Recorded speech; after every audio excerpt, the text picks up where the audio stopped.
So at the 20-week ultrasound, when we went to find out the sex of the baby, the gender of the baby, the ultrasound technician indicated something maybe wasn't great.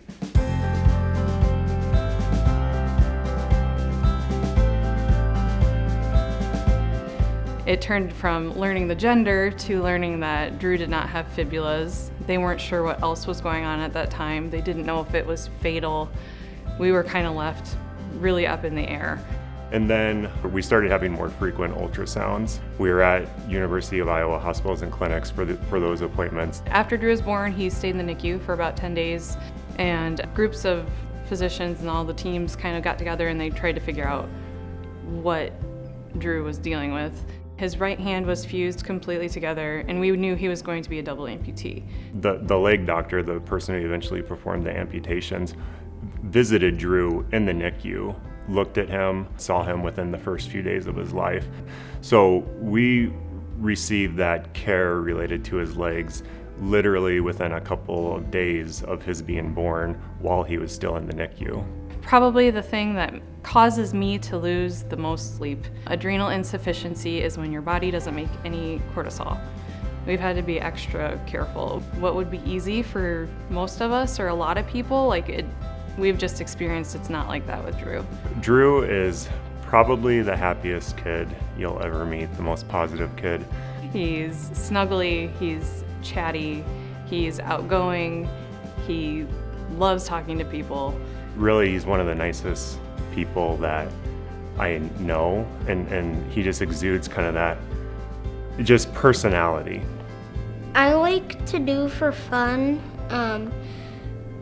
video games and watching YouTube and maybe going to the pool if it's summer. The cool thing with prosthetics that most people don't know is that you can get designs on them. It's essentially fabric, but you can take some sort of fabric and case it in a clear coating on the prosthetic to give it a design.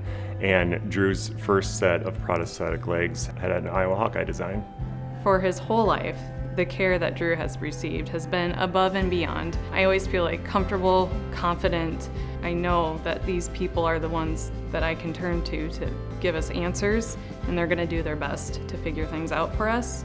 To have the University of Iowa Children's Hospital in the town where we lived in at the time, and even after we moved to Des Moines around the time Drew was 2 years old, to have it a couple hours away was just amazing. But it's really cool to have all of these services in one place.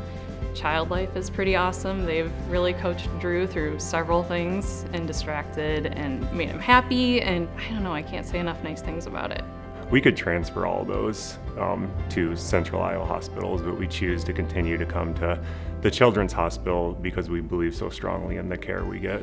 Drew's doing great. He's really excited for a new school year to start, crossing his fingers with his friends that they're all going to be in the same class again, enjoying summer, playing outside, playing video games, typical kid stuff. If someone were to ask me about Drew, I would probably get to 10, 15, 20 things before I said, oh yeah, and he has prosthetic legs.